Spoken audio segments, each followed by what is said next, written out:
Aujourd'hui, on reçoit un gars que ça fait, écoute, un méchant bail que je pense que tu fais de la musique, hein, toi? Ouais. Mettons, juste de même, tu as commencé à quel âge? 10 ans. Tu vois? Alors, il y a 10 ans, quel âge t'es rendu? À 37. 37. Donc, je pense que le monsieur a un bon parcours. Moi, j'ai connu Gabriel d'abord, vraiment, avant même de voir qu'il pitonnait des machines comme ça. Je l'ai connu comme claviériste, c'est-à-dire qu'il joue du piano. Puis il jouait dans un trio qui s'appelle Parc X Trio, hein, qui a fait beaucoup ses preuves en masse, qui a gagné un paquet de prix, festival de jazz, festival de Toronto. Ouais, c'est ça? Ouais, non, c'est ça. Okay. Ouais. Et puis, donc, je pense que le bonhomme, tu sais, il a comme un bon talent, là, tu sais, à s'amuser avec des notes de piano, là. Puis, ça s'est pas arrêté là. Tu sais, finalement, c'est que le gars, il avait plus faim que juste faire du petit jazz. Ben là, je dis du petit jazz. C'est gentil pour le jazz. C'est pas gentil, moi, pour le jazz, tu sais. Non, c'est juste parce que j'essaie de relativiser tout ça. En gros, dans le fond, c'est que tu as eu soif de plus grand aussi que de jazz, parce que l'idiome du jazz n'est quand même pas petit. Mais ça a rajouté une espèce d'arsenal capoté à ta façon de faire la musique. Et je pense, si je ne m'abuse, que parfois, dans même le projet Parkex, ça arrive des fois que tu vas même arriver avec des petits trucs électroniques. Oui, je me trompe. Exactement. Ouais, c'est ça. Et alors, donc, juste pour, avant là, que tu partes avec l'atelier, juste pour question de finir de te présenter, tu as décidé de faire donc le switch vers l'électronique à partir de quand exactement? Qu'est-ce qui t'a poussé, en fait, à aller là? Oui, mais c'est vraiment partie des projets de jazz, dans le fond. Mais c'est ça, j'ai commencé le piano classique à 10 ans. J'ai vraiment fait du piano classique jusqu'à 22 ans. J'ai fait mon baccalauréat en interprétation piano classique. Puis j'ai découvert le jazz vraiment tardivement, on va dire, à la fin de mes études en classique.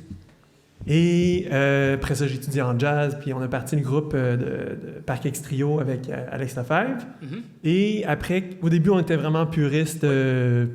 Puriste. Je m'en rappelle. Pas puriste, on s'est jamais dit puriste. Mais, je veux dire, on aimait ça jouer des standards, on aimait Bill Evans Trio, puis on aimait le son acoustique et tout. Oui. Puis graduellement, on faisait des gigs dans des bars et tout ça, fait que forcément, il n'y a pas tout le temps des pianos, donc moi j'amenais mon Nord. Là, graduellement, on s'est mis à explorer les effets, c'est quoi si je joue avec un son de Rhodes, avec un écho, peu importe, des trucs comme ça. Et Alex aussi, oui. On est allé au BAM Center, puis la basse qu'il avait louée pour lui, la contrebasse n'était pas très bonne, fait que là, il avait amené son électrique, par chance, mais il n'en jouait pas tant que ça à l'époque. Fait que là, lui, ça l'a un peu renoué aussi avec la basse électrique. Ah. Puis graduellement, on a continué ce trio-là en formule plus électrique. Mm-hmm. Notamment le dernier album, Dream, on a fait pas mal plus de post-production aussi, ajouter justement du traitement électronique un peu comme dans les arrangements, dans le fond, question de complémenter la musique. Et donc, à ce moment-là, vous étiez déjà un peu familier avec Ableton? Maintenant, oui, mais encore là, c'est Alex Lefebvre, le bassiste du groupe, qui, vers 2013-2014, il m'a dit « Ah, tu devrais checker ça, moi, je fais des beats là-dessus. » Ben oui, c'est ça, exactement, c'est vrai, c'était à cette époque-là. C'est en plein ça. Et c'est lui qui m'a dit ça. Fait que là, juste avant qu'ils sortent Ableton 9, là, ils font tout le temps le 25% de rabais avec l'upgrade. Fait que là, j'ai acheté ça. Et voilà, j'ai commencé à explorer ça pendant quelques années. Puis seulement en 2016, là, je me suis dit, on dirait que j'ai comme 6 tunes que je trouve plus finies. Fait que là, je me suis dit, OK, je vais sortir ça, mais tout ça, vraiment, du jour au lendemain, je me dis, OK, je vais sortir ça me prend un nom, créer un bandcamp, puis blablabla, sortir ça. OK, parce que là, finalement, tu annonces que tu es obligé de te créer un nom d'artiste, parce que ton vrai nom, c'est Gabriel Villanois. Comment tu dis? Non, Vinuela. Vinuela Pelletier. Exact. OK. Mais là, tu as trouvé, à partir de ton nom de milieu... Oui, exactement. Le nom de l'artiste. En fait, je me suis créé un compte eBay, et bizarrement, le username, par défaut, qui m'ont assigné, c'est Vinu. Parce que je trouvais ça drôle. Puis là, je me disais, hey, c'est peut-être un bon nom. Puis en même temps, il y a la haignée, parce que dans mon nom de famille, il n'y a pas la haignée espagnole, parce que mes parents ont décidé de franciser le nom. Je suis né ici, mais ils ont décidé de franciser le nom, dans le fond, pour le certificat de naissance. Cool. Mais je trouvais ça cool d'avoir comme le rappel, les deux, dans le fond, comme le côté chilien avec la haignée, puis le côté francisé, puis... Ça fait comme une espèce d'appartenance ou En tout cas, je sais pas comment dire. Ben, c'est Ça cool. donne une signification au projet Ben, aussi. tout à fait, ça donne une identité, puis je crois que en fait, bravo d'avoir trouvé ces choses-là d'une façon simple, et puis que tu t'es promulgué là-dedans, là, comme si de rien n'était, comme Exact. si tu étais sorti d'une chute. Tu sais. Moi, évidemment, j'ai observé le tout, puis je trouvais ça, tu sais, wow, les premières fois que j'ai entendu, j'ai dit, wow, attends une minute, il se passe de quoi? Et évidemment, tu sais, tu venais à nos ateliers, fait que là, je dis, à un moment donné, L'année il va passée, falloir que ouais, t'en c'est fasses un, là, ça se peut pas, là, tu sais. Mais Alors, ça s'est fait naturellement. Le premier EP, c'est juste que j'avais les tunes. Puis là, après ça, je me suis dit, tu sais, on me pose encore, je me dis, bon, OK, ben là, le projet, si je veux que ça soit plus sérieux, entre guillemets, ben OK, il faut que je me bâtisse un live set, il faut que je me book des shows. Puis là, graduellement, ben là, il y en a qui m'invitent aussi à jouer. Je suis pas obligé, moi, tout le temps, exact. booker et sortir un autre EP. Puis juste continuer. Puis là, finalement, ça s'est comme imposé comme un autre projet créatif qui est comme avec Parkex puis d'autres choses. Ben, c'est cool. Puis c'est pour ça que naturellement, tu es ici aujourd'hui. Tu sais. Et là, si je ne m'abuse, dans le fond, le topo qu'on va observer avec ta présence ici parmi nous, évidemment, on travaille avec Ableton, mais Ouais. tu as apporté des trucs qui sont externes aussi à Ableton. Ouais. Donc, j'ai comme une impression qu'on va non seulement visiter un peu ta signature de son, tu vas pouvoir nous montrer un peu comment tu t'y prends, tout ça. Mais en même temps, on va se rendre compte un peu, là, ta plateforme, c'est tout un système d'aiguillage où est-ce que se croisent des sons qui sont dans la boîte et d'autres sons qui sont à l'extérieur de la boîte. Juste de même, avant qu'on plonge, là, puis je vais te laisser aller, c'est juste une question comme ça. Est-ce que tu as eu la chance de gosser ou t'amuser avec le CV Tool Pack? Est-ce que tu as eu la chance? Non. Non? Alors, je t'invite. Mais j'ai rien à connecter en sais, CV. Mais peut-être que ça va... non, mais je vais t'envoyer un CV. Non, c'est pas ça que je veux dire. Mais peut-être ça va donner le goût de faire des choses. Est-ce que ton mini-log, il n'y a pas des entrées CV? Il y a des entrées... me semble. Comme des entrées de Volca, là, Weird In, Sync In Out. Je sais pas si ça accepte. Ben, en tout cas, on regardera ça ensemble si tu veux, mais... écoute, si tu as quelque chose à me passer... Au pire, je vais te passer de quoi, puis tu l'assayeras pour toi-même. Là, ça a l'air cool. Ça a l'air très cool. Parce que, tu vois, là, en fin de compte, c'est qu'au mois de juillet, je voulais faire un atelier avec un gars qui faisait des synthés, mais là, bon, ça se présentera pas. Et on voulait explorer le CV Tool Pack. Fait que, sans trop dire qu'est-ce qu'on va faire en juillet, je crois que je vais essayer de sortir de quoi avec le CV Tool Pack. Bonne idée. OK? Ouais. Alors, sans plus tarder, moi, je te laisse la parole et au besoin, j'interviendrai. Mais cool. Je te laisse aller. Parfait. Merci bien. Merci Richard. Ben, merci pour l'invitation. Merci à vous d'être là. C'est très cool que vous soyez là. Puis ça me fait bien plaisir. Ben, c'est ça, comme Richard disait, dans le fond, la musique électronique, pour moi, c'est vraiment le truc le plus nouveau, on va dire, dans mes pratiques artistiques. Fait que j'ai vraiment commencé avec le piano acoustique, la musique classique, le jazz. Puis c'est ça, vers 2013-2014, j'ai découvert Ableton, la musique électronique, apprendre les synthétiseurs, puis tous ces trucs-là, les effets. Et puis, ben voilà. Puis maintenant, c'est comme un de mes projets principaux, Vignou. Et puis, ce que j'avais dans l'idée de faire aujourd'hui, c'est de prendre une de mes pièces qui est du EP Encounters. C'est mon deuxième album. La première pièce s'appelle Jivosei. Et puis, de partir dans le fond de ma première session, là, justement, quand Richard était la semaine passée, j'essayais de retrouver, mais tout est identifié avec des dates, là, mais ça prend quand même de la patience à passer à travers ça. Fait que retrouver mon premier brouillon, puis sortir les moments importants de oh, ça a arrêté. Ça, c'est... C'est une carte de son qui est diabolique. Aucun problème. Allô? Et voilà. On va faire ça de temps en temps. C'est bizarre.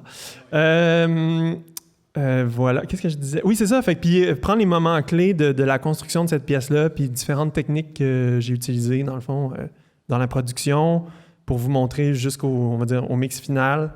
Et puis après ça, vous montrer mon live set. Dans le fond, ce que j'ai amené, ce que Richard il disait que j'ai le mini-log ici, synthé, j'ai plusieurs contrôleurs, Chaos Pad, le mixeur. Ben, dans le fond, vous montrer un peu mon setup live aussi, puis comment que j'ai intégré la pièce, c'est quoi que je fais live finalement. Est-ce qu'il y a des parts que je joue au synthé, il y a un petit device granulaire. Il y a une couple de trucs que je peux m'amuser, dans le fond, en jouant live. Fait que voilà, c'est ça le plan. Fait que si on prend la pièce, j'y vais au 5, je sais pas, ben, j'imagine, on n'a pas, ça va quand même vite 1 heure, donc on n'aura pas, je vais pas la faire jouer. Bon, tu peux faire jouer juste des extraits. Ouais, je pense que je vais faire jouer, on va tout de suite regarder dans le fond, je vais faire jouer la première fois, quand je me suis assis, puis j'ai composé ça, qu'est-ce qui est arrivé, en fait. Bon. Fait que c'est ça, c'est vraiment le premier brouillon as is, là, j'ai rien, fait que je vais vous partir ça, puis après, on en discutera.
Fait que voilà, ça c'était juste...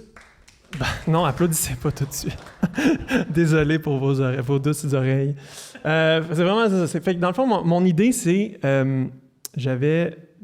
souvent, la manière que je fonctionne, les premières étapes, c'est juste collecter des sons finalement, puis les amener dans Ableton, puis voir qu'est-ce qui en sort finalement. Fait que la part de Rhodes qu'on entend...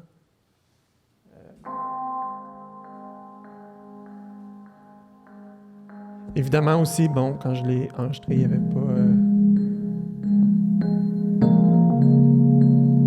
il y avait beaucoup... C'était beaucoup plus de range de fréquence et tout. Mais j'avais cette idée-là que je jouais sur mon Nord. Ça, j'avais déjà trouvé au préalable. Et c'est la première chose que j'ai enregistrée finalement. Puis, dans le fond, un des points que je veux... qui va être... que je trouve intéressant dans cette pièce-là, puis... c'est pas tout le temps comme ça dans toutes mes productions nécessairement, mais c'est toujours quand même une constante à différents degrés qui reste. J'ai tendance à réutiliser beaucoup du même matériel de base, dans le fond. Par exemple, la part de Rhodes, je vais la réutiliser plus tard dans l'arrangement de toutes sortes de différentes façons de le traiter, couper des petits bouts, puis recréer différentes parties, mais toujours à partir du même audio, finalement. Fait que c'est un des points dans le fond, que je voulais amener, c'est juste de voir votre matériel, pas juste comme une chose qui est là juste une fois, mais essayer de puiser là-dedans toutes sortes de manières de le traiter pour réutiliser ça plus tard dans la pièce comme différentes parties. Puis au bout du compte, ce qui est le fun, c'est que ça donne une unité sonore déjà comme au fur et à mesure de votre pièce. Et voilà, fait que la première chose que j'ai enregistrée, c'est cette part de Rhodes-là. Après, il y avait comme la note que je répétais au milieu. Je pense que j'ai enregistré une autre take où il ne devait pas avoir toutes les fréquences, peut-être que c'était juste la main droite, mais l'emphase était beaucoup plus sur cette note-là. Fait que ça m'a donné l'espèce de toc. C'est tout le temps la même note. Puis j'ai zoné, ça devait être plus gros, j'ai juste zoné out sur un petit bout qui sonne comme un gamelan. Qui marchait bien. Ouais, c'est ça, je voulais quelque chose de... Ben, c'est presque la même chaîne d'effets que... Oh ouais. que l'autre part de Rhodes, mais il y a un délai.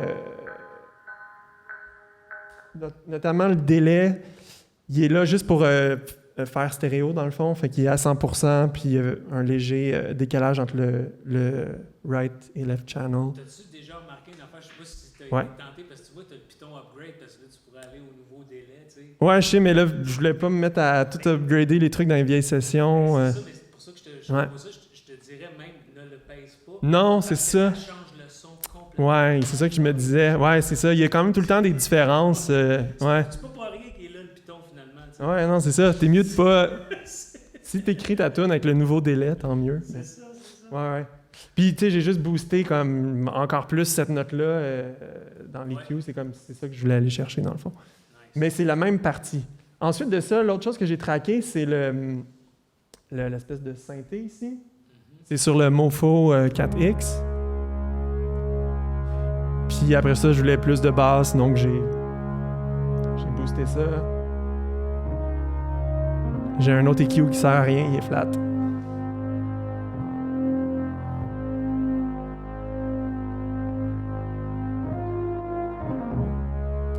Si on regarde la durée réelle de ça, bon, déjà, il n'y a rien là. Il est plus long, mais peut-être la deuxième moitié de la take, je ne l'aimais pas, quelque chose comme ça. Fait que j'ai juste pris la première. Puis après, j'ai redoublé, mais j'ai redoublé juste cette section-là dans la deuxième moitié. Je sais pas pourquoi, mais c'est ce que j'ai fait. Puis encore là, cette partie-là du Mofo est vraiment importante parce que je la réutilise, mais tout partout avec le même audio, mais vraiment de différentes façons. Nice. Puis ensuite de ça, j'ai juste convert to MIDI pour avoir un sub, dans le fond. Puis évidemment, les notes sont weird, fait que j'ai juste recréé une ligne de bass. J'avais plein de petites notes. Puis là, j'ai juste allongé certaines notes puis créé une ligne de bass à partir de ça, finalement. Mais c'était juste pour me donner un bon point de départ. C'est juste un peu plus simple. Exactement. Et ensuite de ça, l'autre élément, c'est que j'avais pris des field recordings. On était en tournée avec Parkex Trio, justement.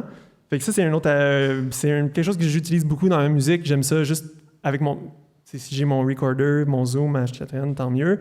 Mais juste mon téléphone, on était dans la gare, on attendait un train. Puis il y avait, c'est ça, il y avait pas mal d'appels. Puis je trouve...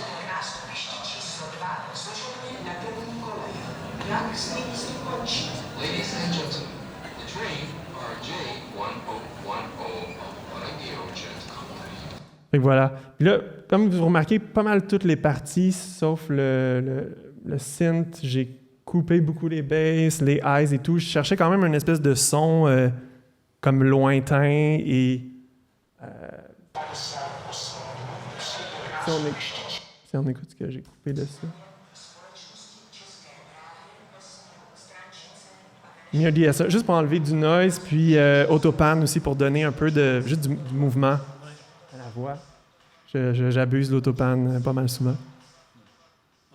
Et voilà, fait que je cherchais des bouts intéressants, parce que là, j'en avais pendant des minutes et des minutes. Fait que je cherchais, est-ce qu'il y a un mot qui est intéressant, ou si je reverse tel mot, qu'est-ce que ça donne? Puis au bout du compte, je pense qu'il l'a peut-être pas dans cette take. Est-ce qu'il l'a?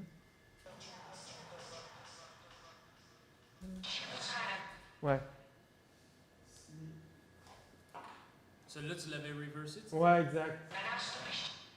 Fait que quand elle dit Manash Topichtichi, je sais pas, je parle pas tchèque, mais quand elle dit ça c'est au début de la pièce, en fait, en version originale, puis plus tard, la madame a dit le mot J'y-vais-save, c'est devenu le titre de la tune finalement, plus tard. Mais c'est juste le même, c'est ça, c'est comme je trouvais qu'il y avait comme un nouveau mot qui ressortait, qui n'existe pas, mais ça me parlait, ça me donnait comme une histoire à raconter ou un but, en fait. Fait que voilà. Puis là, la dernière affaire aussi, c'est des coquillages que j'avais mis dans un sac de plastique. Ah, non. Wow, c'est pas ça. Désolé. Bon.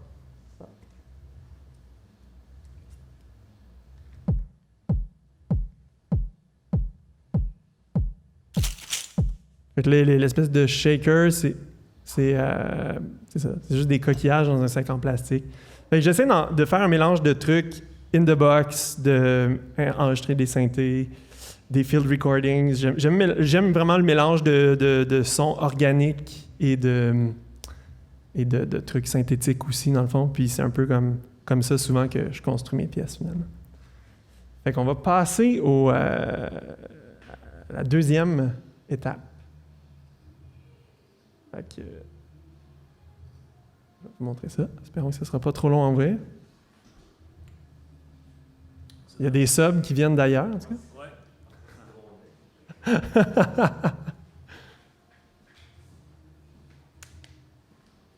C'est du Björk. C'est bon. Oui. Voilà. Donc, je pense que c'est même... cette pièce-là s'est construite vraiment sur longtemps, mais le deuxième draft, je pense que je l'ai fait le lendemain. Donc, si on regarde ici à gauche, en fond, c'est le même premier draft. Mais là, je me dis, bon, OK, si je veux pas perdre mes idées de départ ou j'essaye ou je fais trop de choses fuckées, je l'ai laissé là, puis je fais souvent ça. Je prends comme mon premier sketch de départ, je le laisse à côté. Là, je me mets à copier-coller des trucs à côté puis développer l'arrangement, en fond. Mais ce qui est vraiment ressorti de cette deuxième session-là, c'est ce qui est maintenant la coda, qui est la dernière partie de la pièce, dans le fond. Fait qu'on saute comme de l'intro et comme le A, si on veut, à la coda. Et la coda sonne comme ça.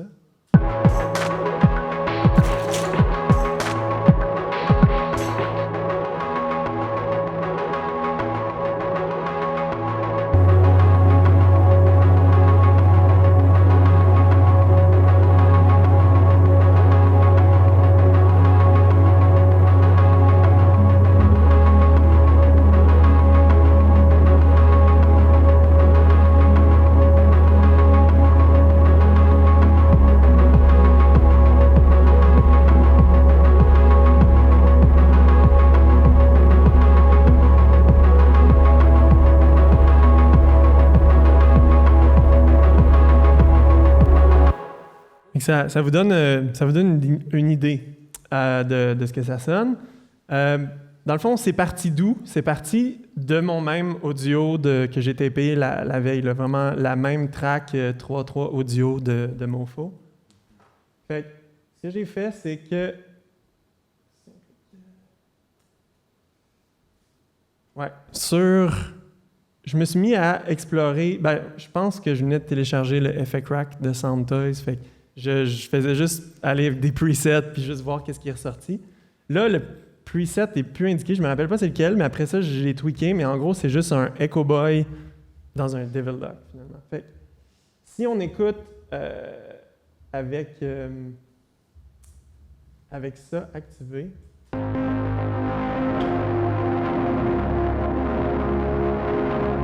Ça, c'est originalement...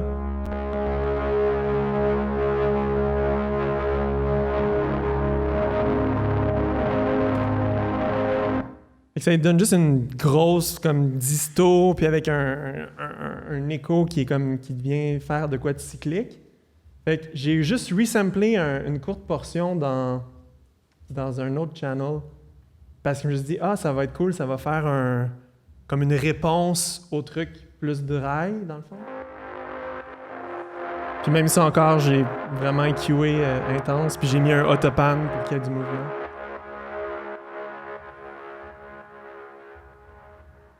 C'est ça, l'original, c'est...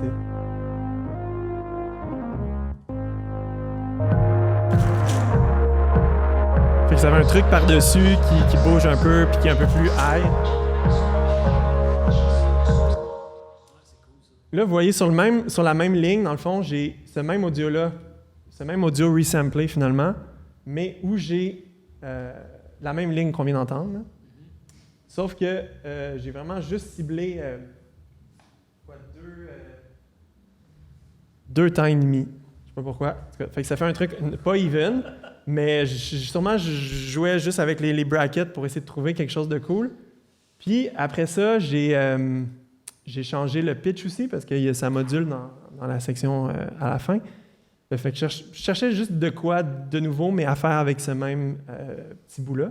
Puis je l'ai loopé, et puis j'ai, dans les warping ici, c'est à 1,16 en rythme, puis ça joue juste le transient une fois, là, ça revient pas, ou ça le joue pas.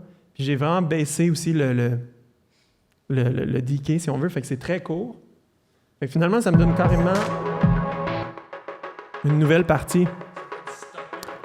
Ben, c'est ça, exactement. Puis là, j'étais comme, ah, c'est cool ça. Je trouvais ça intéressant. Ça me fait comme un.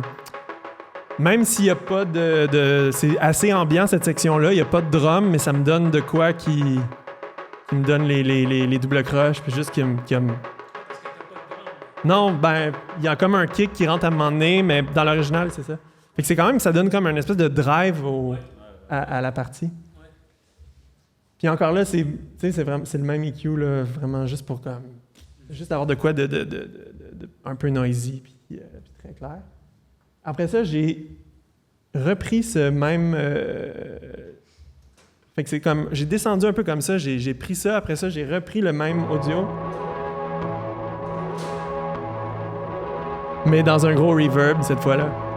Fait que ça, c'est l'audio original ici, qui est sur la track 7 audio, sauf avec la même petite loop qu'en haut, sauf que là, le warping est en pro, puis il n'y a pas de stutter dans le fond, c'est juste moi.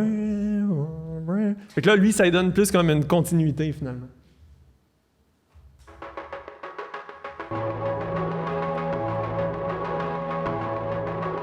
Puis il est EQé différemment. J'ai gardé les basses, puis j'ai pas fait l'espèce de peak dans les highs. Puis il est dans un long reverb.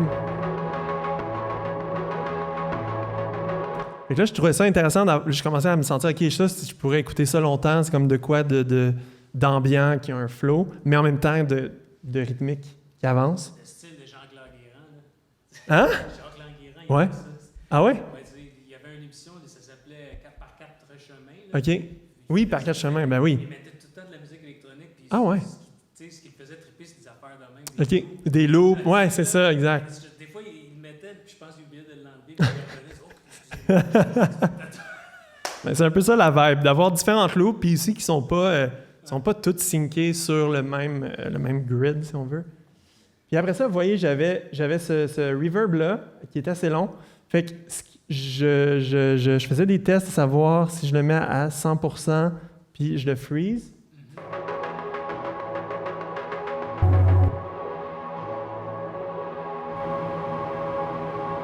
Fait que là, ça me donnait vraiment une note qui va juste jouer à l'infini, puis que ça me donne un nouveau pad, dans le fond, avec ce que j'avais créé juste avant.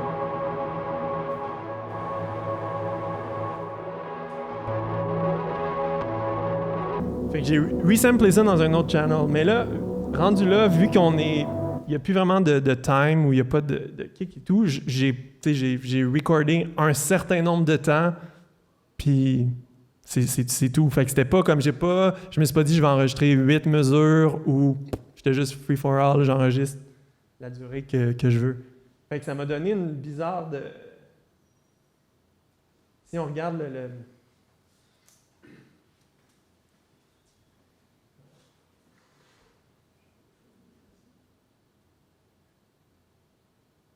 Si on regarde où ça loupe, c'est comme.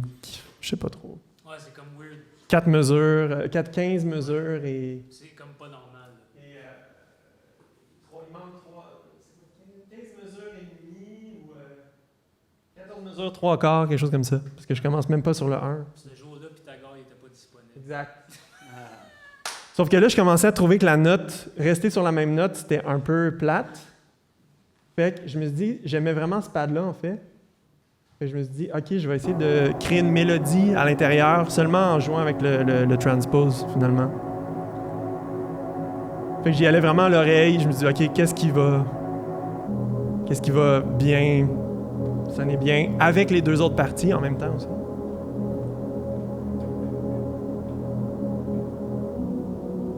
Fait que c'est comme devenu à la fois une sorte d'harmonie ou de mélodie à l'intérieur de ma section ambiante.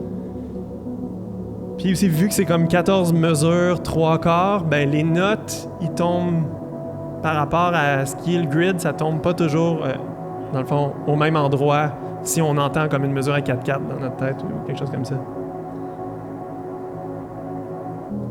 Et voilà.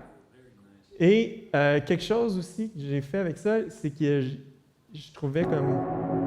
Je voulais comme plus de quelque chose de plus aérien avec plus de high et tout. Fait que j'ai créé un rack où j'ai juste mis je l'ai fermé. Encore là, le délai pour faire le Oz Effect, là, juste mettre le truc bien stéréo et un bit crusher, juste pour aller chercher le tss, finalement, si je le ferme. Fait que ça donne un peu plus de texture au son, finalement. Puis après ça, j'ai balancé le wet pill drive.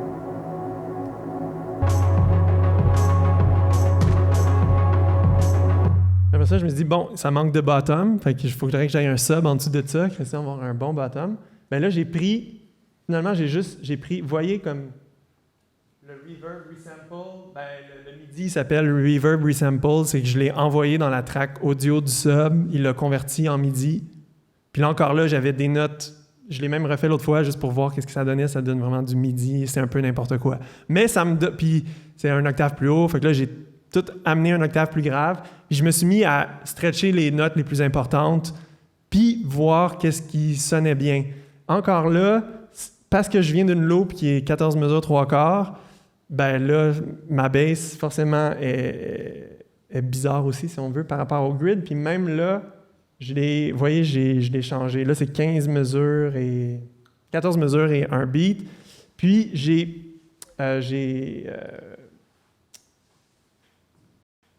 les notes, dans le fond, où ils arrivent pas en même temps que la mélodie, finalement. Quand on entend les notes de mélodie qui changent, la bass, des fois, elle bouge un temps plus tard. Fait qu'ils ont un cycle qui est comme un peu tout le temps fluctuant entre les deux. Fait que ça donne de quoi qui est statique, mais en même temps qui est jamais la même affaire sur la durée du truc. Mais non, c'est ça, c'est surprenant. Puis ce que j'allais te dire, c'est que c'est cool ta technique parce que, bon, normalement, là, la plupart du monde qui ferait une affaire comme ça, il y aurait tendance, tu sais, quand ils veulent chercher puis faire la conversion vers MIDI to bass, là, mettons, tu sais, Ouais. puis aller chercher ta bassline, souvent, ce qu'ils vont faire, c'est qu'ils savent que dans le bouillon, il y a plein d'harmoniques. Ouais. Avec toutes sortes de notes, puis c'est pétillant, là, ton affaire. Mm-hmm. Right? Fait que ce qu'ils vont faire, c'est qu'ils vont mettre un filter, OK, pour juste aller chercher les basses autant que c'est possible. Ah, c'est une bonne idée, Là, à ça. ce moment-là, tes basses sont un petit peu Plus clean, précis, ouais. Sauf que, toi, vu que tu n'as pas fait ça, ça t'a donné d'autres affaires weirdo, puis c'est là que c'est plus payant aussi, dans un certain sens. T'sais, toi, c'est comme une espèce de technique... mais dans le fond, ta technique, c'est une bonne idée. Je vais l'essayer aussi, Ben oui. parce que des fois, tu as besoin de ça. C'est ça. Mais j'y avais pas pensé, donc ça m'a amené ailleurs. C'est ça qui est cool. Je trouve ça le fun, Ouais. des fois, de ne pas avoir peur. On fait de quoi? On n'est pas sûr, mais gars, dans le fond, là, c'est des champions, ça. Ben, au bout du compte, ça a amené à... Fait que finalement, je me retrouve avec ces 4 boucles-là qui... Il y en a 2 qui sont la même chose, mais il y en a une qui est rythmique sur des doubles croches, là, des 16 notes. Puis après ça, il y a le resample, que lui est doublé, mais il y en a un qui c'est un sub, mais ils sont pas sur le même grid ni sur les mêmes notes. Nice.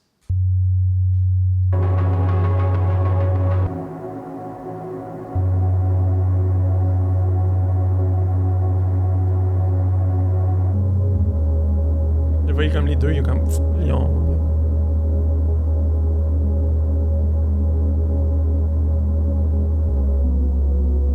Là, ça switch en même temps.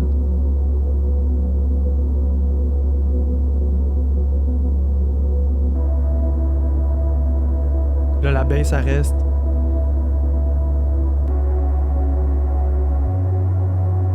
Fait que finalement, c'est comme ils s'attendent ou ils jouent un peu au chat et la souris. Puis aussi, ce qui est intéressant de ça, c'est que ça crée des fois des accords que tu n'aurais pas pensé parce que ta mélodie ou ton accord, puis la bass, elle reste, on va dire, la mélodie change, mais là, ça fait comme une superposition de 2 couleurs.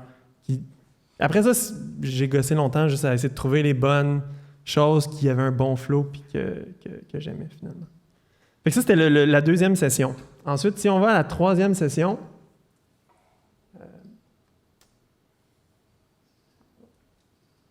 finalement... Fait que ça, c'est devenu la fin. Puis pendant longtemps, je m'étais dit peut-être que ça allait juste être comme un outro du EP tout seul. Puis j'allais juste l'enlever de la pièce en tant que telle. Mais finalement, je l'ai gardé. Puis c'est devenu une pièce comme plus longue, genre 7 minutes de temps. C'est ça, finalement, la troisième session, c'est là que j'ai construit comme toute la partie centrale, si on veut, comme plus une section B. Fait que t'es reparti quand même de ton sketch. Ouais, encore, mais si tu regardes... Ton sketch 1. Ouais, j'ai mon sketch 1 en avant.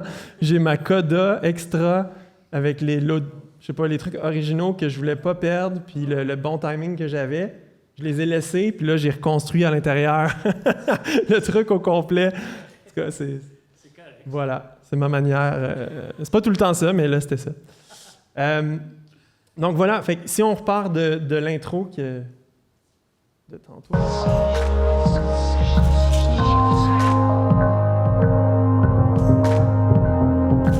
Fait qu'on reconnaît les mêmes éléments. Ce que je souhaitais après, c'est graduellement arriver à quelque chose de ça, c'est le délai infini de l'autre affaire. D'arriver à quelque chose de plus rythmique, dans le fond. Fait que j'ai commencé à développer les drums, ajouter comme une loop de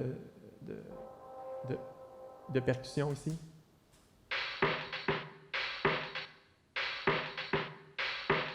Dans le fond, j'ai juste trouvé c'était une longue loop, là, genre Eric Harland, Loop Master, ou je sais pas quoi, là, tu sais, les sessions. Puis là, j'ai essayé de trouver un bout qui groovait, puis là, copier-coller jusqu'à temps que j'arrive à de quoi qui était cool.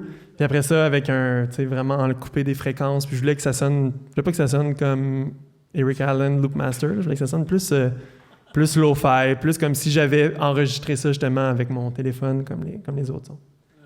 Puis après ça, si on regarde cette section-là où c'est écrit offbeat, je sais pas quoi, bien, c'est toujours 3-3 audio, c'est toujours ma piste de mofo que j'ai composée la première journée. Sauf que là, je me suis mis à explorer encore là avec les warping modes en le mettant à un 8, fait qu'on croche le rythme, encore là, qu'ils ne reviennent pas, quoi que ce soit, juste qu'ils jouent une fois, puis en baissant, en jouant avec le decay, puis en jouant avec les pitchs, puis en loopant aussi, en faisant jouer juste une courte, dans le fond, ce clip-là, juste un court segment, une note, puis vous voyez comme elle est comme déphasée du rythme aussi. Fait que finalement, ça me donne...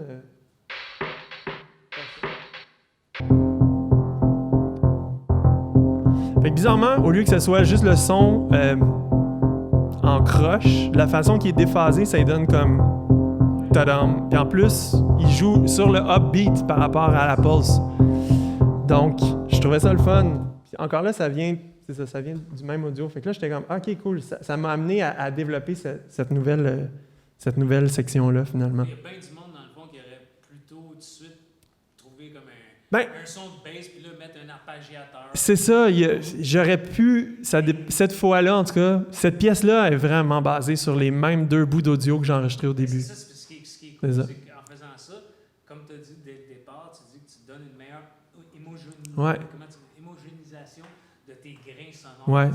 Alors, dans le portrait sonore, on n'est pas dépaysé, là, on est dans le... Non, c'est ça, tu entends que c'est le même son, mais il y a quelque chose de nouveau. Ben, c'est cool, ça. Puis, après ça aussi, j'ai développé sur l'espèce d'effet où j'avais l'écho puis la distorsion pour créer d'autres réponses, dans le fond. Parce que là, tout ce que j'avais, c'est tan-tan-tan-tan. Puis là, c'est bien le fun avec le drum, mais à un moment donné, ça vient statique, même si les notes changent.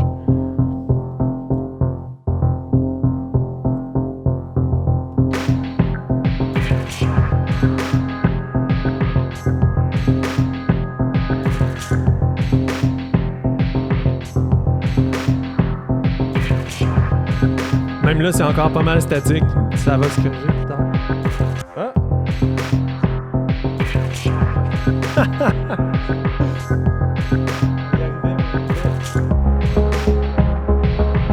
Si je le repars là. J'ai créé toutes sortes de petits fills en prenant divers bouts de l'audio, puis dans le passant dans cette chaîne-là. Ça reste longtemps, puis j'ai joué avec le pitch aussi, puis différents trucs. C'est comme une autre mélodie qui ressort.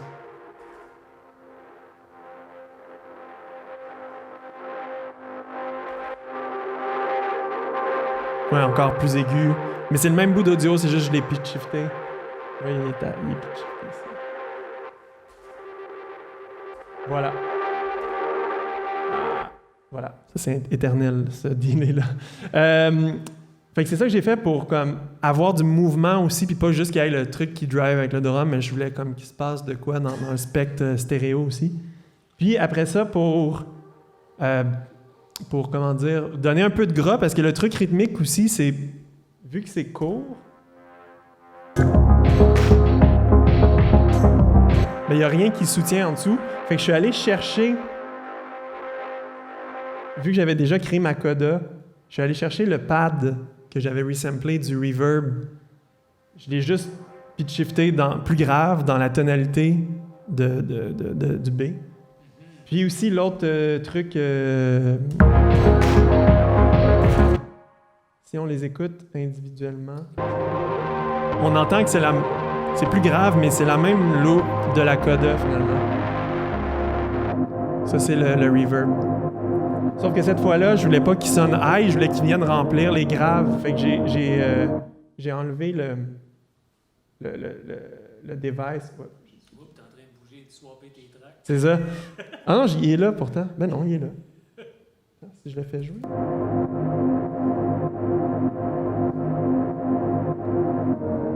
Ah ben il est là. C'est juste qu'on entend moins parce que la note est moins grave. Fait que voilà, fait que ça vient comme vraiment remplir les mids puis les basses, puis donner un truc plus chaleureux.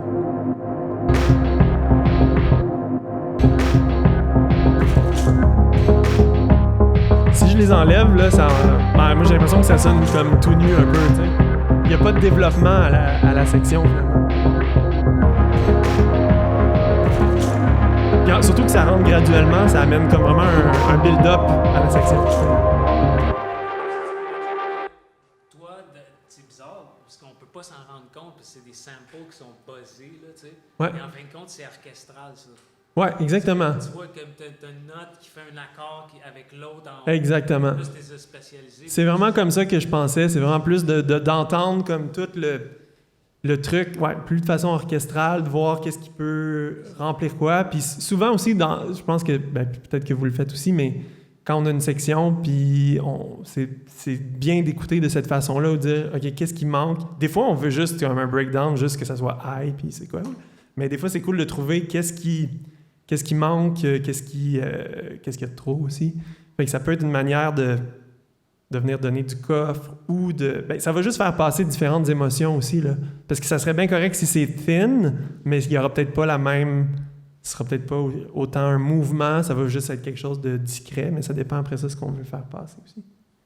Ensuite, dans le fond, j'ai repris mon audio de Rhodes, puis là, je voulais ramener le Rhodes, ramener la partie de Rhodes, parce qu'elle n'est pas là dans le B, vous voyez, ça disparaît.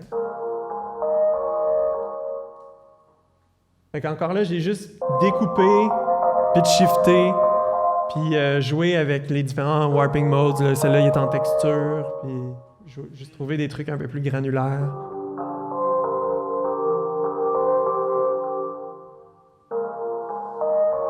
Fait que bizarrement, on entend la mélodie du début, mais aussi, c'est plus dans la même tonalité, plus c'est comme une autre façon de le traiter. Donc, en même temps, ça fait un écho à ce qu'il y avait avant, mais en même temps, ça amène comme un nouvel élément dans la section quand ça rentre. Parce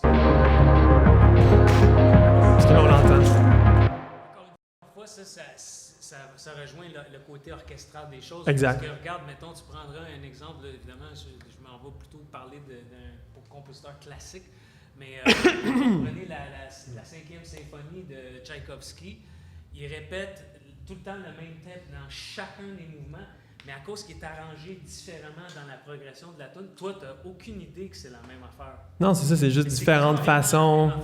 Puis en plus, la progression, il part de mineur, puis à la fin, il finit en majeur. Ouais. En plus. C'est ça, différentes façons de voir, OK, je renverse mon motif, je le transpose, mais c'est la même chose encore. Ouais, après ça, pour créer un peu de texture à la fin, j'ai réutilisé le toc du début, là, le tout. Ça. Puis après, j'ai juste joué avec doubler la vitesse, raccourcir la vitesse de moitié aussi, puis renverser, dans le fond. Fait que ça, c'est l'original, mais renversé. Ouais, cool. Ça, c'est 2 fois plus vite, je pense. Ça, c'est 2 fois plus lent, bizarrement. Fait qu'il y a comme une note grave, mais ça fait ressortir une harmonique aiguë. En tout cas, c'est vraiment bizarre. Mais les trois ensemble, c'est cool.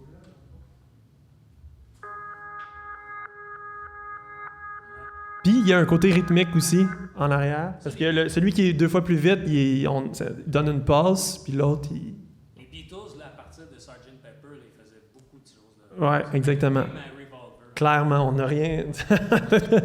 Après les Beatles, on n'a comme plus rien inventé pour ça. Mais c'est cool, ça marche super bien, puis j'utilise cette technique-là même pour des trucs très ambiants, un audio, genre une ligne de synthé que vous avez enregistrée, ralentissez ça de moitié ou même 4 fois plus lent, ça devient une autre chose, doublez la vitesse, puis avoir votre original, puis 2 fois plus vite. Il y a vraiment moyen de créer des beaux soundscapes qui remplissent tout le spectre aussi avec ça. Mais là, ce qui arrive, là, qu'est-ce qui est flyé, c'est parce que là, tu vois, là, avec ce que tu viens de dire là, c'est que c'est cool, là, tu dis, tu sais, je suis dans ma tête de producteur, ça va bien, puis là, j'ai fait toutes sortes d'idées cool pour faire une tune flyée, puis c'est Colin, j'ai réussi. Mais là, quelqu'un, tu sais, qui a entendu ça, il dit, hey, c'est bon, Vinou, tabarouette, hey, moi, j'ai un bar, man, tu venais jouer cette tune-là? Ouais. Dans le bar. Fait que là, tu dis, ouais, mais là, j'ai pitché cette fucking, tu sais. Fait que là, comment tu fais pour jouer ta tune? Hein, exact, c'est là que... Quel segway! Wow! OK, c'est là qu'on s'en va. Exact, c'est ça que j'ai eu à faire. Mais bon, ça, c'est pas le mix final, mais si on... Dans la 3... Ben, ça, c'était vraiment la fin de la création. Après, je me suis fait une session de mix numéro 1, que si je vous la montrais, ben là, peut-être qu'on n'aura pas assez de temps, mais j'ai rajouté... En fait, c'était pas vraiment une section de mix, parce que là, je me suis rendu compte, ma section du milieu, là, où il y a le truc rythmique... c'est trop bassy, finalement. Il y a juste de la bass. Fait que là, j'ai doublé le même audio un octave plus haut pour qu'il soit... Puis là, ça faisait fucker parce que le son, il aime pas ça. Mais en même temps, quand tu le fais jouer les deux ensemble, ça marche. Okay. Puis après ça, j'ai rejoué une ligne de synthé un octave plus haut aussi parce que juste pour aller la côté, plus haut. Puis j'ai mis aussi une cloche juste pour rajouter des fréquences high, mais sur la même part. Puis j'ai aussi développé comme toutes les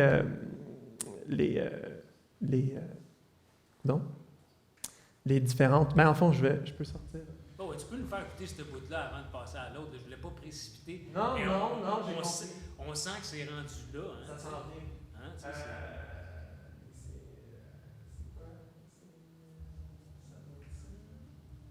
c'est ça qui est capoté. C'est je trouve ça le fun de pas, quand on est en production comme ça. Ah, en fait, c'est pas ça que je voulais ouvrir. Il ne faut pas qu'on se brime en disant « Oh oui, mais tout à l'heure, si quelqu'un me demande de jouer ça live, tu sais... » Non, quand tu es dans le mode production, tu restes en production. Puis après ça, tu te casseras le basic. Ben, ça dépend. Il y en a qui aiment ça produire dans leur set live. Puis pour te dire, le EP que j'ai fait après, Echoes from Afar, que j'ai sorti au mois de novembre dernier, ça a été fait totalement différent de cette façon-là. J'aurais pu faire un atelier là-dessus aussi, mais en même temps, je trouvais ça intéressant de vraiment tomber dans un projet plus concret puis de voir différentes techniques. Mais le dernier EP, ce que j'ai fait, c'est que j'avais mon set live et puis je pratiquais mes tunes et tout. Puis là, éventuellement, j'amenais mes sons dans le set live.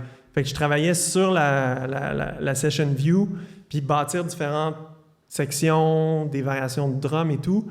Puis après ça, je jouais ça live. J'avais mon resample channel, j'enregistrais, c'est tout.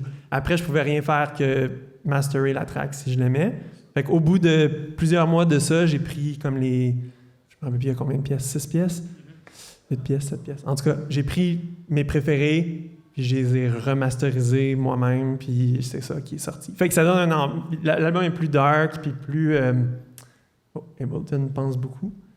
Plus dark, plus minimaliste aussi. Il y a moins justement de techniques de composition, de ramener les motifs et tout, parce que ça a été joué live, puis c'est comme ça que je l'ai enregistré, mais en même temps, j'aimais le côté juste... Il y a des pièces que j'aimais comme elles étaient, puis c'est sorti comme ça, fait que j'ai décidé de faire un EP avec ça, puis je trouvais qu'il y avait une ambiance, puis une thématique pour cet EP. Bon, j'aurais pas dû faire ça, hein? Ça marche pas. C'est tout bon. C'est parce que t'es maudit plugin. Grammer, il veut pas... Ça, c'est normal. Pourquoi que les plugins Wave, des fois, quand t'as pas l'Internet, ils veulent pas s'ouvrir? Oui, je pourrais te donner des trucs, mais bon... Bizarre, ça. Je ferais pas ça ici. Bizarre. En tout cas. Le monde va appeler la police après. Ah non, j'avais pas la... Ben, en tout cas, ça pour dire que si on regarde la section du milieu, dans le mix final, il y a encore plus de bleu. Puis en plus, j'ai même pas changé la couleur. On voit que j'ai réutilisé ce même audio-là, j'ai resamplé pour créer différentes phrases.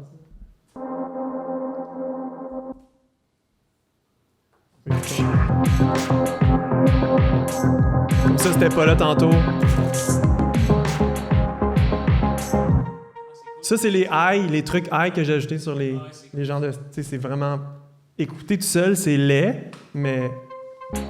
Ensemble, ça venait juste ajouter la note que j'avais besoin. Fait qu'il y a un peu plus de choses qui se passent.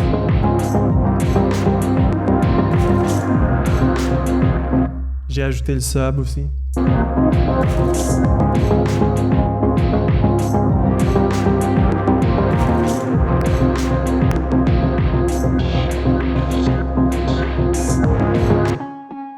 Ça, c'est la doublure où j'ai pitch-shifté un octave plus haut. Encore là, c'est pas particulièrement beau, mais... Les deux ensemble, ça donnait ce que je voulais.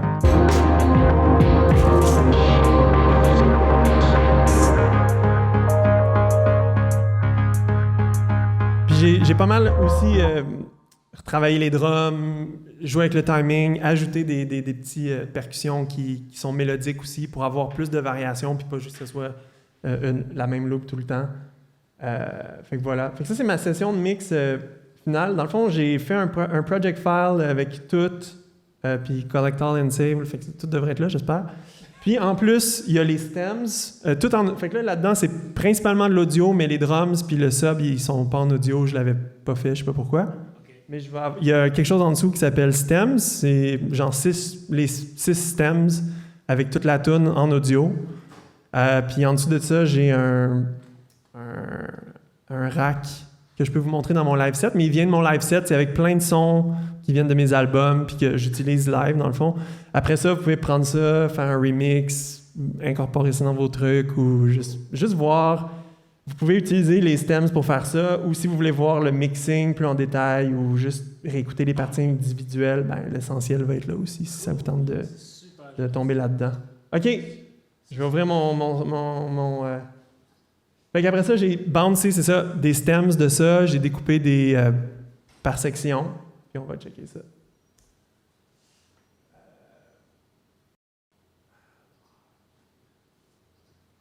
Là, ça va être un peu plus long parce que c'est une grosse session live set. Fait que si vous avez des questions, c'est le moment. On va faire ça pendant que ça charge. Est-ce qu'il y en a si vous avez des questions, avancez-vous devant le micro puisqu'on est en train d'enregistrer ça. On va rediffuser l'événement. Fait qu'avancez-vous près du micro puis demandez à Gabriel vos questions. Je voulais juste savoir c'était quoi le son de base, pas le Rhodes, mais la bass.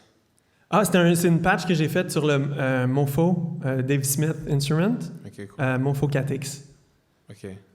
Je me rappelle pas c'était quoi, mais c'était une patch que j'avais créée un bon bout de temps là. Puis avec aussi comme un peu de pitch, la modulation sur le pitch, un LFO sur le pitch aussi. J'ai tendance à en mettre comme juste un peu pour... Ouais, tu sais, un peu le son Boards of Canada, là, je tripais bien là-dessus à l'époque, fait que tu sais, c'est pour ça que je voulais couper les airs, comme plusieurs sons quand même, c'est ça qui m'a inspiré, les voix, le côté vraiment textural aussi. Sur le compresseur, c'est quoi que ça dit ça, le F1 puis le F... Ah, t'as une bonne question. Ouais. C'est un comment ça, j'ai jamais vu ça? Ça, tu demandes à Richard. Parce que c'est des modèles de compresseurs, tu sais, ça te permet d'avoir un qui va être plus rapide sur le retour du listening. Tu sais, quand tu ouvres le sidechain, OK, je ne sais pas si tu peux montrer un compresseur. C'est encore en train de charger la session. OK, bon, c'est pour ça. Ça sera pas en fin de compte, si vous avez en mémoire le compresseur d'Ableton, bon, même quand tu n'allumes pas le sidechain, le compresseur, ça l'écoute le signal qui rentre. Si tu ne le fais pas sidechainer un autre signal, il s'écoute lui-même. OK? Et la capacité d'agir rapidement, il y a un moteur là-dedans. Fait que quand tu choisis FF1, c'est une certaine vitesse, FF2, c'est encore plus rapide. On va retrouver à peu près les mêmes specs pour des compresseurs comme par exemple le API. Il y a ça aussi, tu peux aller à une vitesse plus vite. Mais si je me trompe pas, FF1, c'est pas... Il l'a pu, hein, dans... Ça se peut que le nouveau, Ça a changé, là, dans... il existe. Je pense à partir de Ableton 9. C'est ça. Ouais. Fait que toi, si tu as le Python Upgrade, là, oups, tu perds ça. Ouais. Bon, mais anciennement, donc toi, tu l'as gardé, ça te donne accès à ces deux moteurs-là, puis c'est différent. Ben- Là, la raison pourquoi je pense qu'ils l'ont enlevé, c'est parce qu'avant, il n'y avait pas le Glue Compressor, Mhm. puis les deux compresseurs sont pas pareils. Tu sais, le compresseur Glue, il est plus vache, c'est un compresseur qui est plus smooth au bout. Fait que peut-être que c'est ça l'idée, je ne sais pas.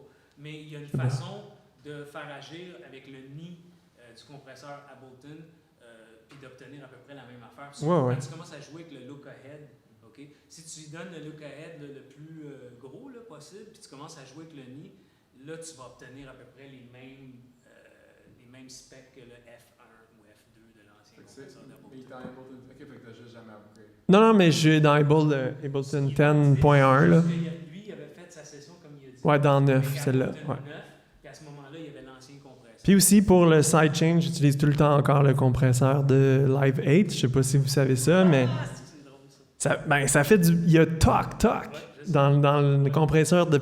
Je sais pas dans le 10, là, mais je t'avoue, je l'utilise même pas. Je me complique pas la vie. Pour Ouais. sidechainer de quoi, j'utilise le compresseur de Live 8. Il y a un bruit, t'entends comme le... Je sais pas quoi, t'entends le kick, quoi, qui... Ah ouais, t'entends le kick. T'entends le kick, c'est ça.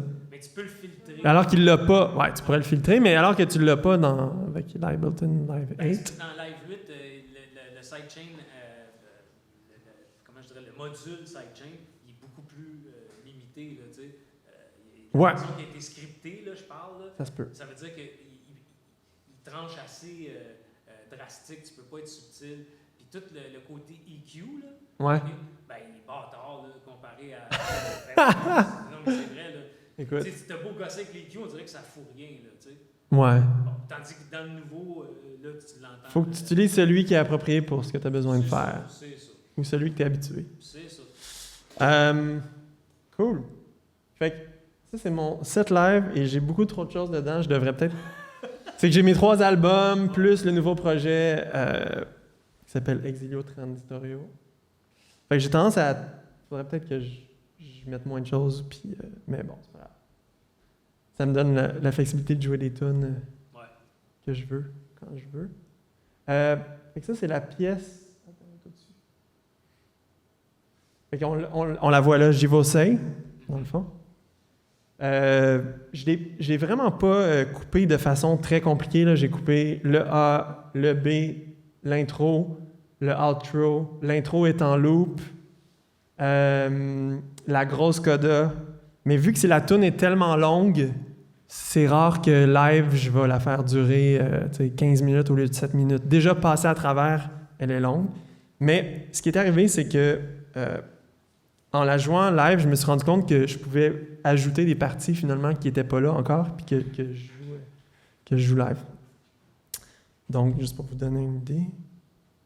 Ça.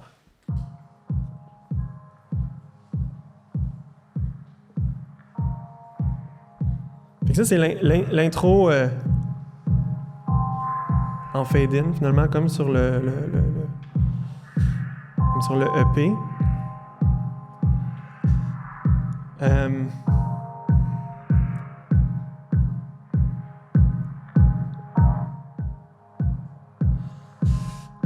Oui, c'est ça. Fait que j'ai divisé en stems, dans le fond, bass, drums, percussion, texture, pad, ça peut être des pads ou de la texture, ça dépend. Les trucs qui sont plus mélodiques. Puis après ça, j'ai 2 trucs qui s'appellent random loops, parce que j'ai toujours des sons qui s'appliquent pas aux autres affaires, mais j'ai des channels pour. Puis un autre channel de mélodie, dépendamment si je voulais pas amener mon synth, mais il y a des choses que normalement je joue au synth, ben là j'ai les parts comme qui sont là aussi que je pourrais allumer les clips puis jouer sans hardware si on veut. Et ce que j'ai fait avec la voix qui est assez importante dans la pièce, j'ai le contrôleur ici, M-Audio. Je je mets toutes mes one-shots ou des choses que je peux jouer, que je peux triggerer quand je veux dans un rack. Puis, exemple, là, je pourrais partir la voix quand je veux.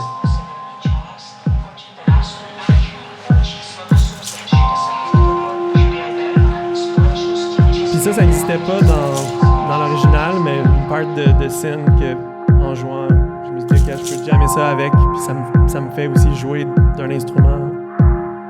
Pas juste jouer les stands.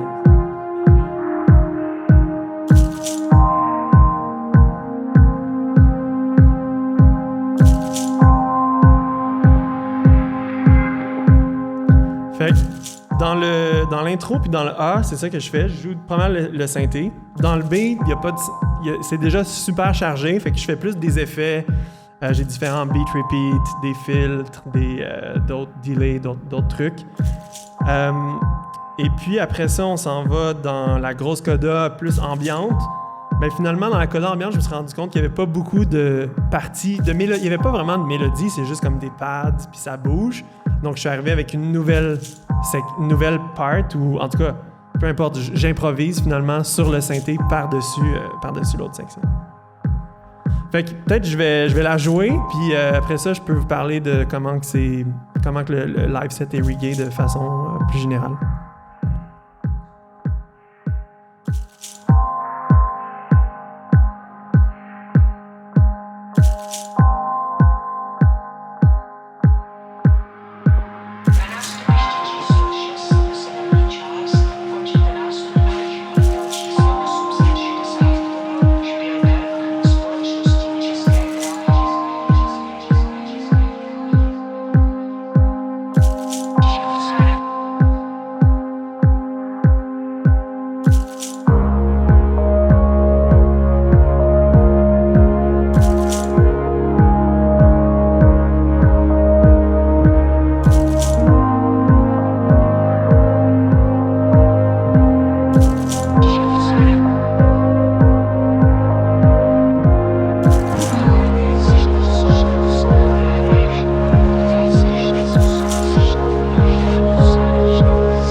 la carte de son. Un bypass.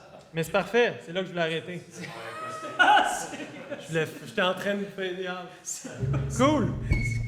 Fait que voilà, c'est ça la toune.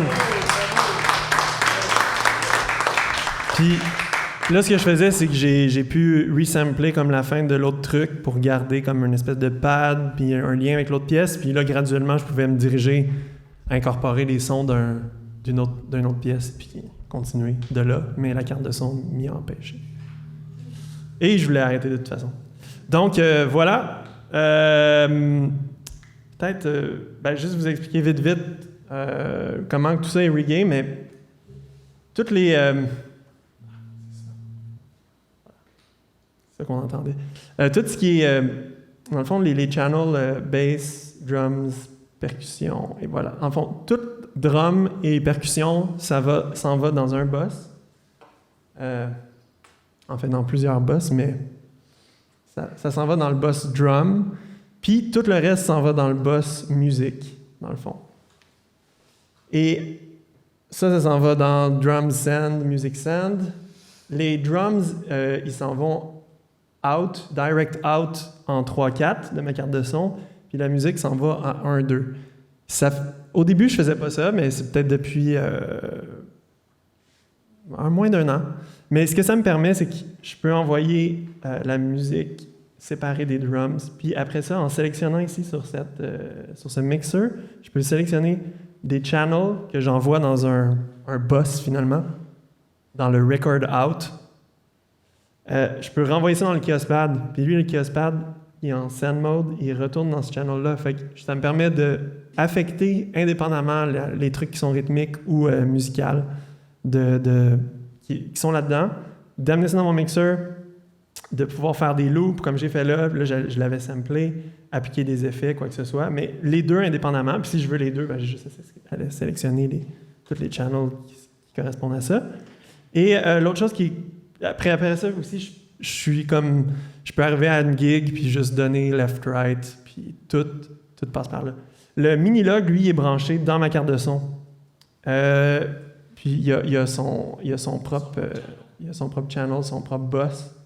Je passe comme... Je fais 2 channels, un pour la bass, un pour les synths, puis que je peux contrôler sur mon contrôleur ici, celui que j'ouvre, qui est en in. Puis après ça, j'envoie ça dans un autre ici, plus proche de mes clips, parce que des fois, je fais du live looping, j'enregistre sur un clip, puis je joue une part. Et voilà. Puis celle-là, il est en record mode tout le temps. Parce que je ne sais pas si vous avez déjà essayé d'enlever de mapper le bouton record, bien ça fait comme un glitch à chaque fois que tu... en tout cas, moi, ça fait ça. Fait que le bypass, ça fait comme un bruit.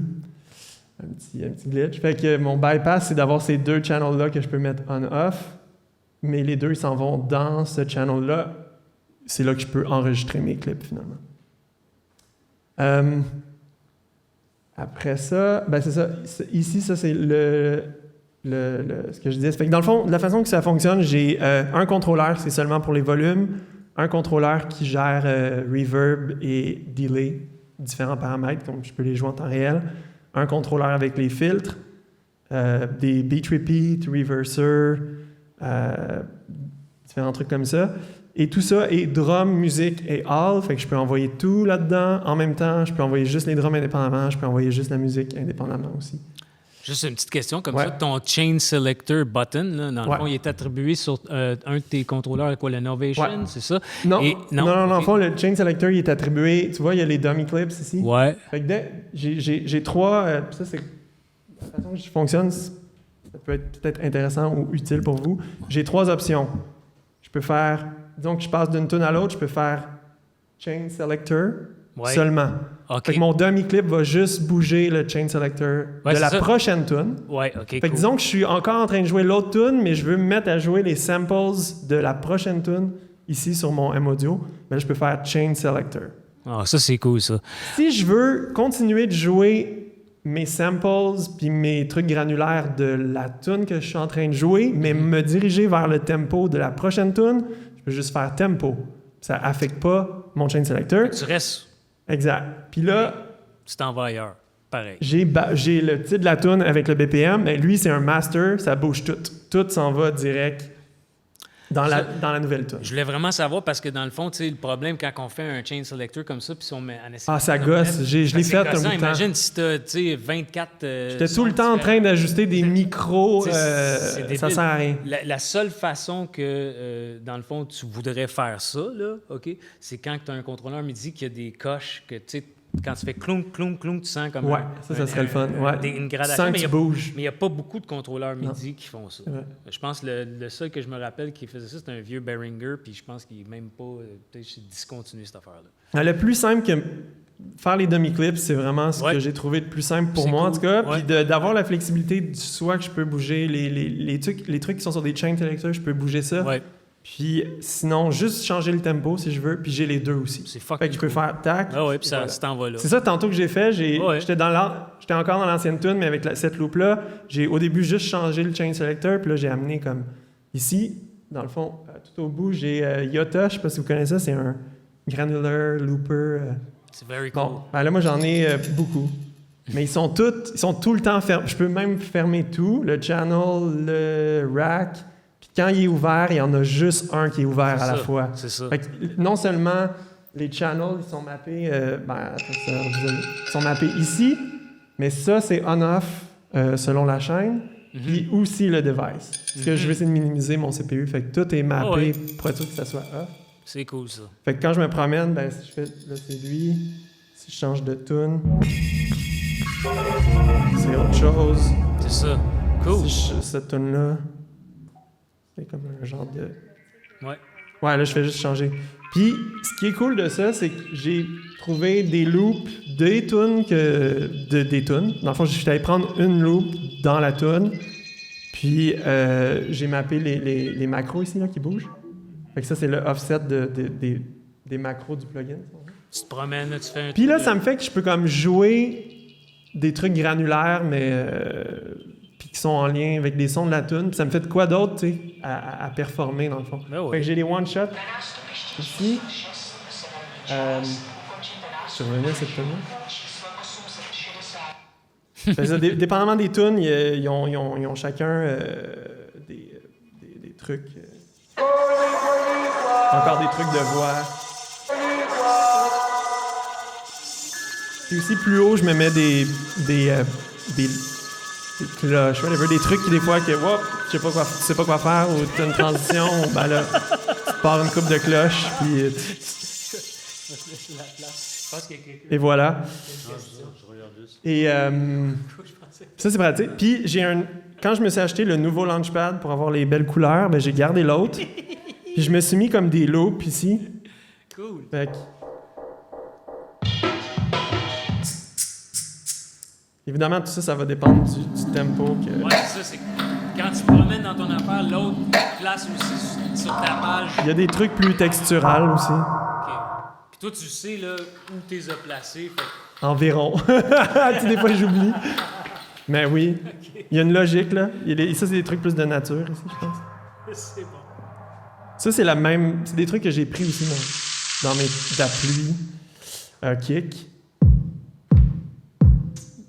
T'sais, si j'ai besoin de partir un beat pour me sortir d'une section ou quoi que ce soit. Nice. Voilà. Puis peut-être dernière chose, dans le live set aussi, c'est quelque chose, ça fait longtemps que j'ai commencé, mais j'ai pas développé dans toutes les tunes, c'est d'avoir, je sais pas si vous connaissez Monome MLR. D'avoir comme une section pour pouvoir jouer en temps réel des loops de drum, des trucs comme ça. Je pense que c'est plus... Pour l'instant, il est vraiment assigné spécifique à cette...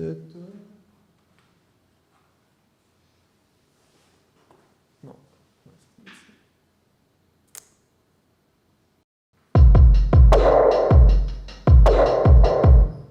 Je peux jouer.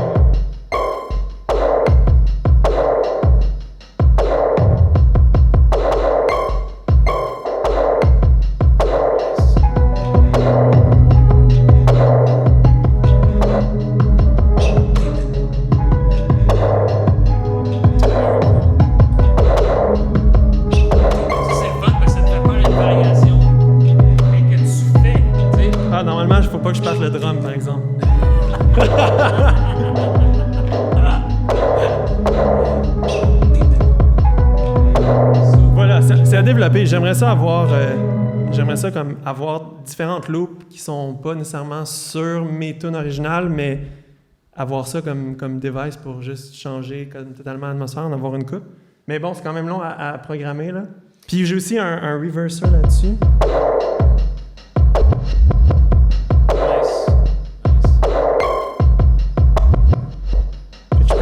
Je peux aller en reverse.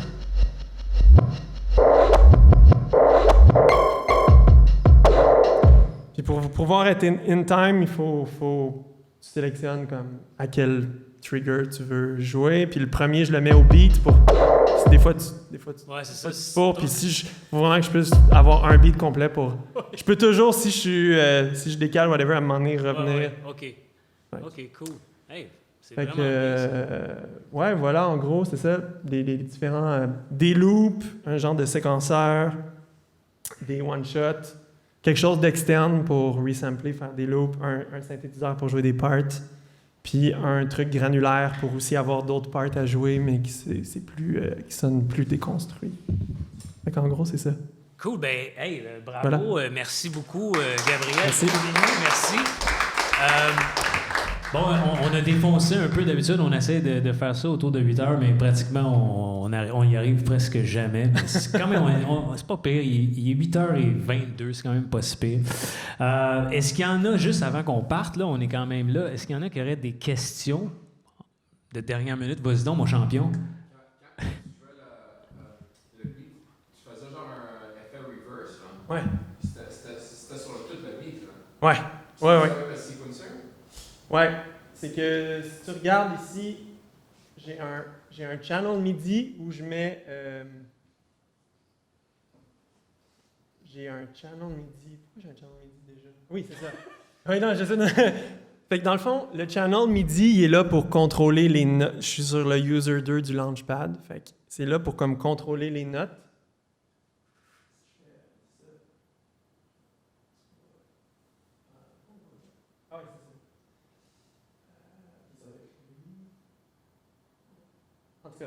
Pour contrôler les clips, dans le fond, c'est comme ce que je déclenche. Puis sur le channel avec les... à côté, tu as le channel avec les racks, si tu veux. Ça va être avec les parts de drum. Ces parts-là, ils sont quantisés en double croche ou en croche avec le mode slice. C'est des slices, là, quand tu fais une pizza, tu coupes ta tomate. Combien de tomates tu veux qu'il rentre dans la pizza? Mais là, c'est pas la bonne... C'est quoi qui joue, là? Ah, c'est ici. Je te montre pas le bon... C'est le vieux.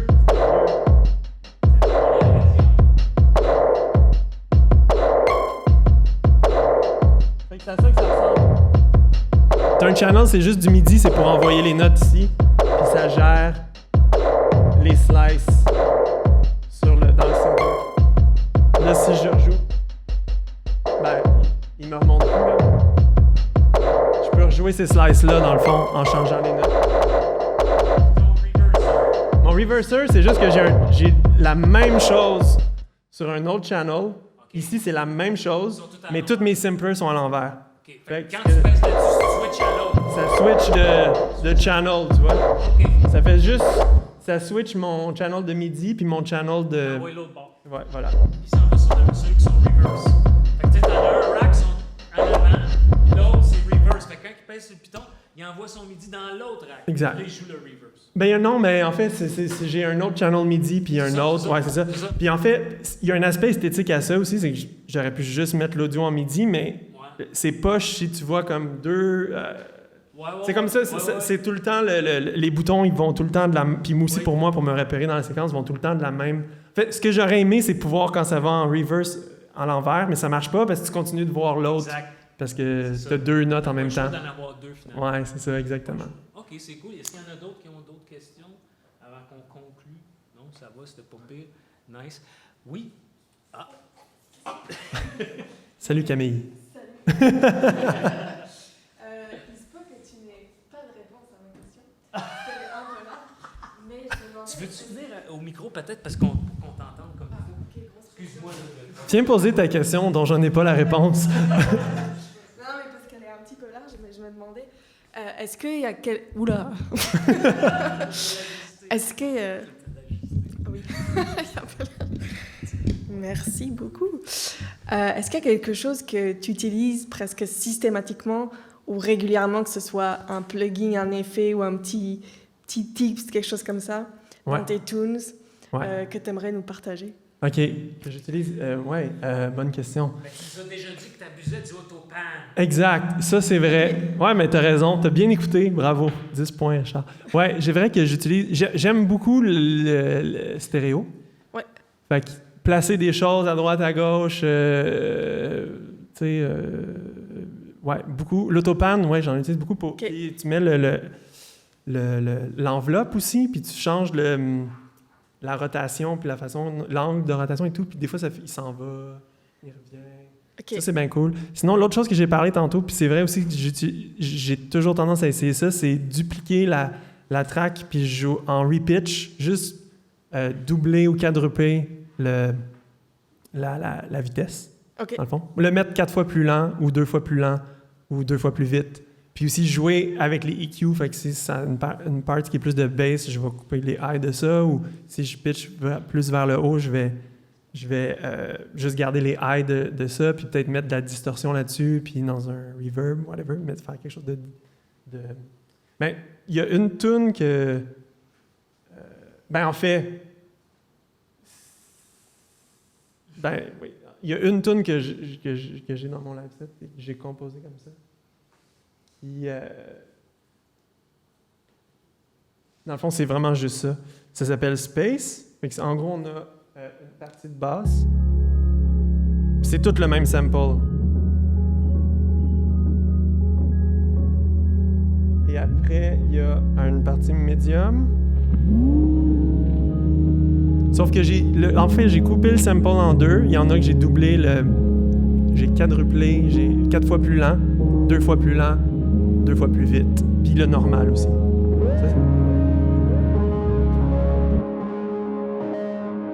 Puis tu vois, lui, j'ai mis de la distorsion, j'ai changé un peu la texture, j'ai joué avec le EQ. Puis il y en a un plus aigu.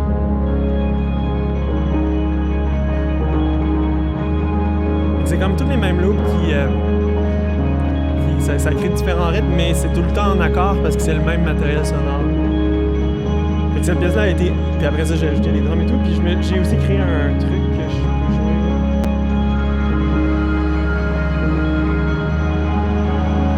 Un instrument avec la voix qui est plus haute.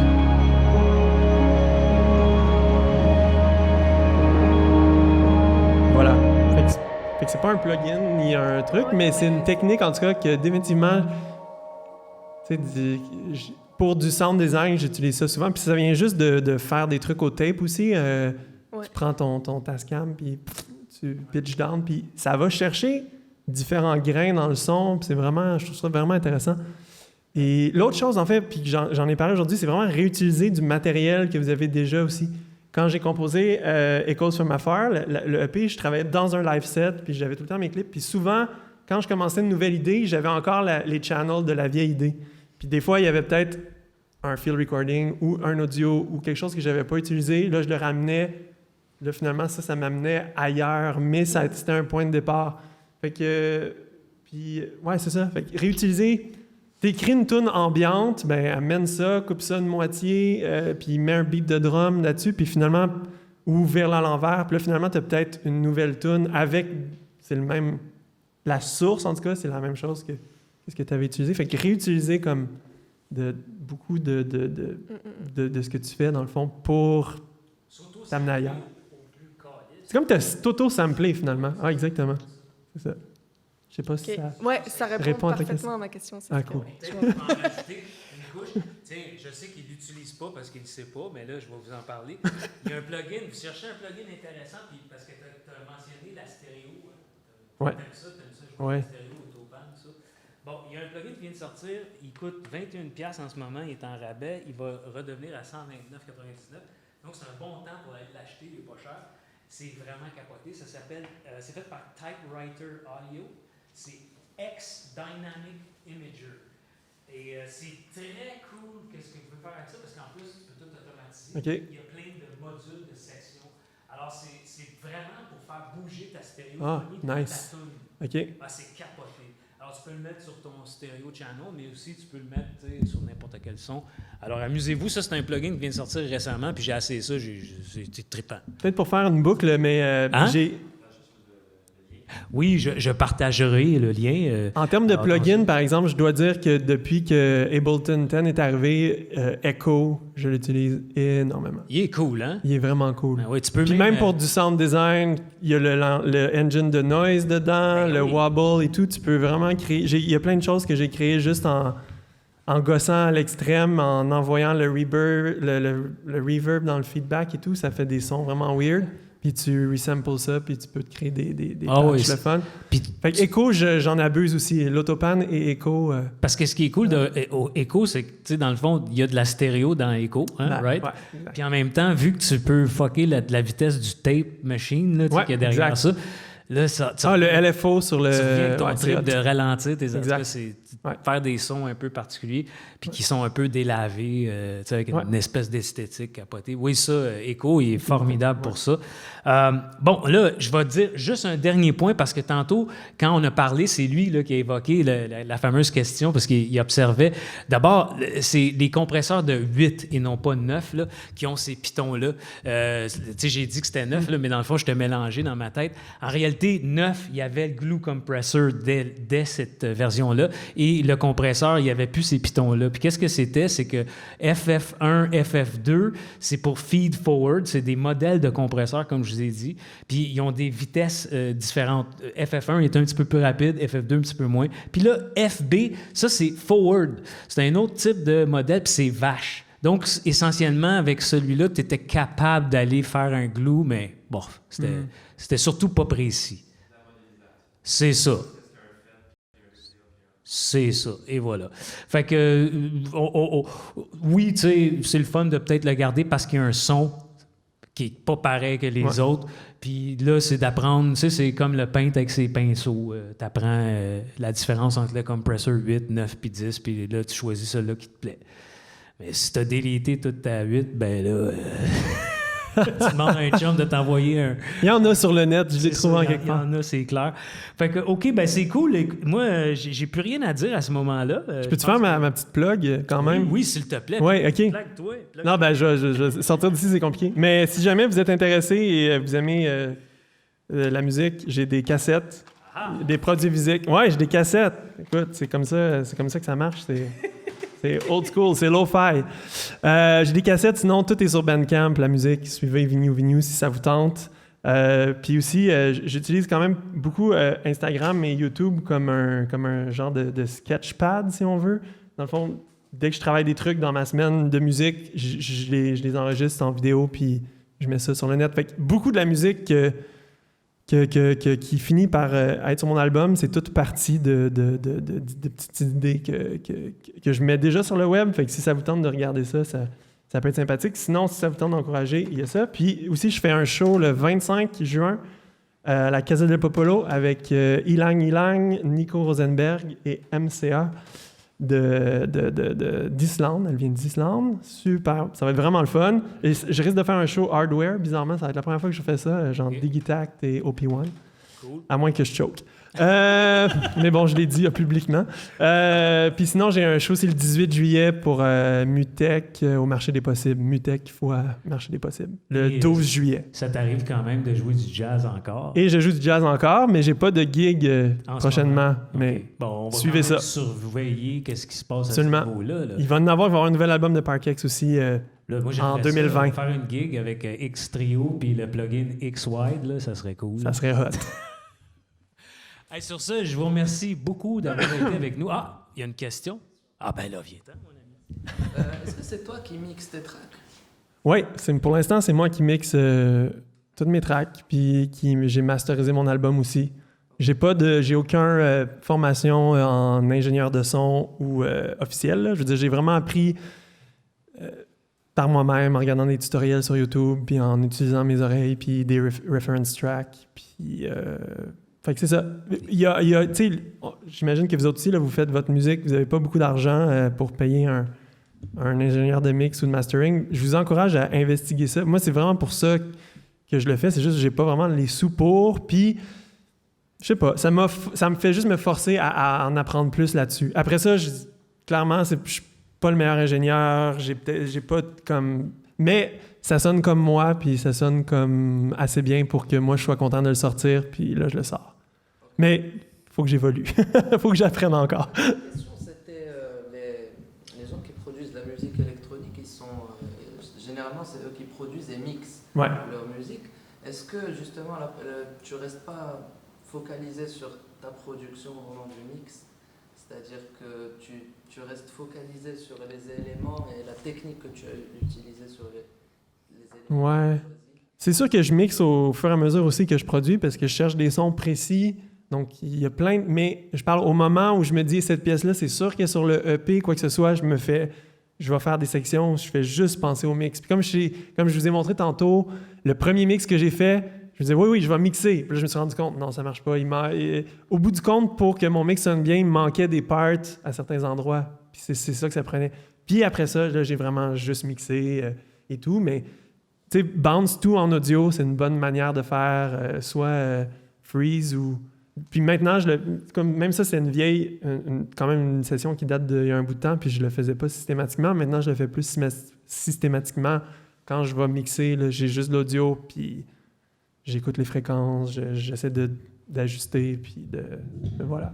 Puis après ça, le mastering, ben, tu peux pas te détacher parce que c'est toi qui l'as fait, mais l'avantage, c'est que s'il y a quelque chose qui marche pas au mix, puis tu t'en rends compte au mastering parce que ça vient booster certaines fréquences, puis là, tu viens de te rendre compte, il y a une distorsion ou il y a quelque chose qui est vraiment gossant, ben, tu peux retourner dans ton mix, le corriger là, puis le ramener dans ta session de mastering. Mais après ça, je dis pas que c'est une manière de faire, c'est pas, c'est bon de travailler avec d'autres personnes pour le mix et le mastering aussi, mais après ça, si tu peux pas le faire ou tu n'as pas les moyens, ben, c'est une belle manière d'apprendre à faire ça aussi. Tu vois, moi, ce que je dirais pour... vraiment clore cette question-là, puis c'est une bonne question. Tu sais, dans le fond, on est tous en processus on grandit, tu sais. Fait que même si toi, tu dis « je veux être un ingénieur », même quelqu'un qui l'est, il l'est pas... Tu sais, tant qu'il est mort, il l'est pas vraiment, tu sais. Tu veux aller là, mais tu y arrives, mais il y a toujours une coche de plus, il y a toujours une coche. Bon, ceci étant dit, ce qui arrive, c'est que là, lui, il n'a pas de l'argent, il dit « ah, j'ai pas d'argent, mais il fait un bon travail, il utilise ses oreilles. Puis moi, la chose que je vais souvent dire, c'est fiez-vous à vos oreilles. Je peux sortir toutes sortes de tableaux freaks de sciences, de mathématiques, à n'en plus finir, à vous endormir, à vous écœurer même. Mais c'est pas ça. Quand tu prends une décision de mix où c'est de la musique, là, c'est pas un travail corporatif, là, c'est de l'art. Hein? Mais aussi, je pense à une chose, même si tu travailles avec d'autres mondes, au final, c'est bon de toi que tu cultives ces skills-là. C'est ça que je voulais dire, c'est en plein ça, c'est parce qu'il passe par ce chemin-là, le jour où lui il va tomber, mettons qu'il y aurait un label qui l'approche, je dis hey, là, ces tunes-là, je capote, puis là, moi, je comprends que tu masterises bien, mais là, je vais te faire masteriser ça par le gars en Angleterre, là, c'est capoté, puis il veut te voir, tu sais.